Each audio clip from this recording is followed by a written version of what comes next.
Uy, kayo mga kabataan, tigil ang tsismis. Kagaya ko nung bata pa ako, hindi ako tsismosa. Ngayon lang ako tumanda. Kayong mga dalagita, mag-isip-isip kayong mabuti bago mag-asawa. Tingnan ninyo ako, kakaisip ko, tumandang dalaga. Uy, kayong mga chismosa at chismoso dyan, magbago na kayo. Tigilan nyo na ang pangingialam sa buhay ng iba. Sa kwento nyo, mas sumisikat pa kayo kaysa sa akin. Bakit ka nagtatrabaho kung bata ka pa? Kasi kailangan kong suportahan ang nanay at tatay ko. Ako lang ang inaasahan nila. Hoy, kayong lahat dyan, magbago na kayo ng ugali. Tigilan nyo na ang pangingialam sa buhay ng iba. Takot na nga sa inyo ang karma. Lola, nagluluto ka ba? Mukha ba akong naglalaba? Lola, okay ka lang po? Mukha ba akong okay ha, gago?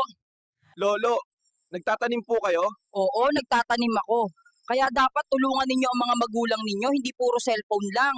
Tumanda na tayo mga pare, dapat talaga magbago na kayo ng estilo at ugali. Ganyan na ba talaga kayo dati pa? Ano nga ulit yun? Balu-balu? Ay nako. Saglit-saglit mga kaibigan, bago matapos ang video na to, huwag kalimutang mag-like, follow at share para sa mas marami pang video. Salamat!